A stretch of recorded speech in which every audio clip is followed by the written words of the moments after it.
those hands up. Keep them both up. Two machine. Y'all got 4 to do.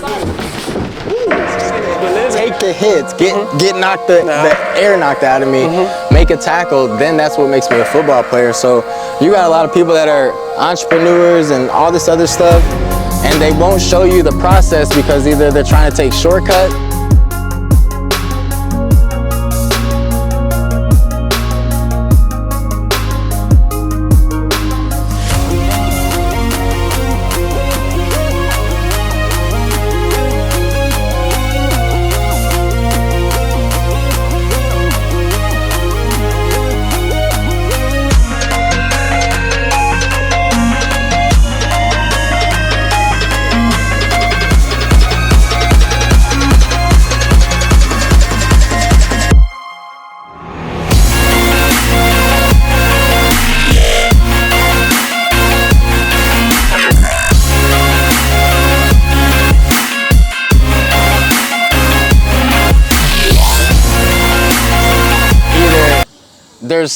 Either they're trying to use you to get ahead, and I'm all about being like I'm a truthful person. You can ask me anything, you know. And one thing as a kid, as I identified as a protector, you know, my sister's 8 years older than me. She was like a tomboy. I'm not gonna say she was a gangbanger, you know what I'm saying? I'm just gonna say at a certain point in time, you know, my OG, like, she was active, and she taught me how to identify with my own person. She was like, you know, you're a young man, like, she told me as a young kid, she said that I had a light. She goes, you got a light, and people are gonna be attracted to you, gravitate towards you, good people and bad people, and you gotta know who you are. Okay. So that way you don't go follow this person, and that's what's been able to help me during this whole rock bottom, when people like, that ain't gonna work, how you gonna do that? And I'm like, because I said I was gonna do it. And so once I put my mind to something, it's like, it's considered done in my eyes, like, until it gets done.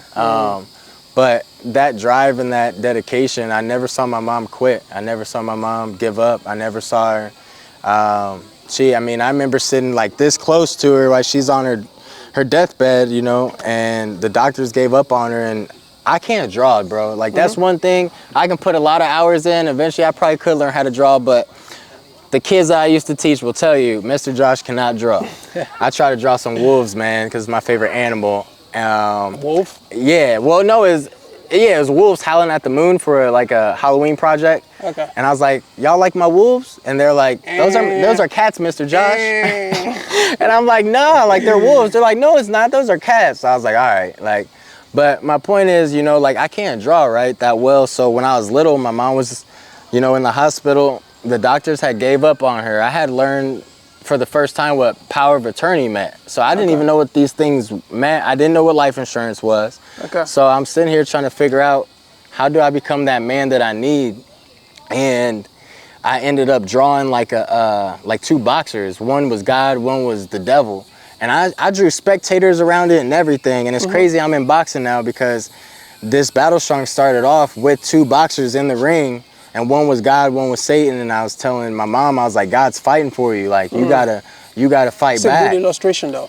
Yeah, like, you gotta fight back. And I remember, I'll never forget it. I think I was in like 4th or 5th grade, and I was like in 5th or 6th, and I got a call from my mom. I forgot. It might have been 8th grade. I don't know. It was one of the two. But I got a call from my mom. The lady came in from school, and she came into my classroom. She's like, Josh, your mom's on the phone. And I'm like, what? Last time I saw her, like, she wasn't good, you know? Like, so I was excited. So I ran, and she goes, Josh, I'm coming home. Wow. And I'm like, woo? You've been in the hospital for like 9 months. Like, how are you coming home? Like, you know, I'm catching the bus. Teachers are giving me dollars to go to the hospital. My mom was in physical therapy. She had to learn how to read, write, walk, talk, all that again. Wow. And so I would go down there and help her and this lady that would do physical therapy with her, and stuff like that. So when I got the call, man, I was shocked, you know. And she came home, and she still has her ups and downs. Just last week, I had to rush her to the ER. I think I've had to take her to the ER probably, I think like 2, hopefully not 3, but definitely 2 times within the last, you know, like 2 to 3 weeks. So Wow. she continues to battle strong. And if one thing, like I said, at rock bottom, you know, practicing gratitude on a day-to-day basis is what brings me my happiness. Like, Wow. if you can find somebody that can be, it don't matter how much I acquire in life or how much I don't have, I've learned how to master without anything. I know how to still say, thank you, God. Thank you for the sound of the birds. Thank you for good weather. Thank you for shade. Because when you're homeless, all that stuff matters. Like Yeah. you want to listen to Yep. birds. You want to listen to things that gives you peace in a time of you just don't know. And when you don't know, like you said, going back to when I was a kid, was it do I think money or knowing things? When you don't have money, you also don't, even if you did have money, if you don't have that intellect or no one's ever showed you how to invest or taught you some type of form of financial literacy, that's why a lot of people, I think, in our communities are on that survival mode. Because you'll see people flex $20,000 all day, all across their arm, but then you'll see them walking, you'll see them not getting life insurance for their kids, you'll see them still taking risk in the streets. And I'm like, I left my hometown on $178. How do you have all these bands, but you won't leave the city? It's because people get comfortable with that hustle. And I'm just here to tell y'all, man, listen, I hustled in the streets, and I'm here to tell you that the hustle goes above the streets. You ain't a hustler if you just want to stay in the streets and hustle. Real hustlers find intellect. Real hustlers learn. They apply themselves. So it's like, okay, I'm not just gonna settle just being in the streets. Real hustlers are hungry. They seek to learn. They seek to grow and develop for the sake of their kids. Because if you're just in the streets, and that's you know what comes with it, death or jail. So it's like, at the end of the day, you're gonna spend all your money into talking about snitching and telling on people, but then when you get pulled over, that gangsta ain't gonna come out, because you'll shoot at your own people that look like you, but when the police pull you over, So what do you think? What do you think? Because you mentioned something right now about snitching.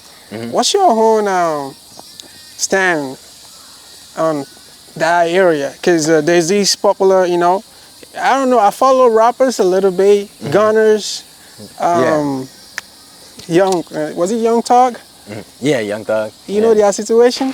A little bit, yeah. So like, snitching culture. What do you think about that, bro? I think, like, so snitching for me, like, and I've been in the streets before, and there's people that say, like, so if you're not in the streets, then they say, like, you're a civilian. You know, they like say, okay, he's a civilian. So let's say you're a civilian, I'm in the streets. Yeah. I'm not gonna apply the same rules that I live by in the streets to you, because you're a civilian. Okay. You're out playing with your kids, you're doing your thing. So like, you might have a red hat on, I might be a Crip, but I'm not gonna press you because you're a civilian. But in the rap game, I can't wear the red hat? no, yeah, you definitely can. So what I'm saying, I'm not a Crip, yo.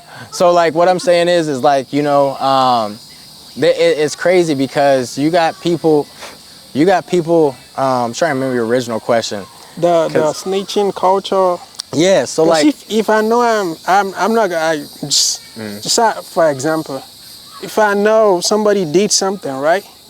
And I was part of, you know, the situation, and I wasn't the one that did it, and they're trying to send me to jail, right. thinking I was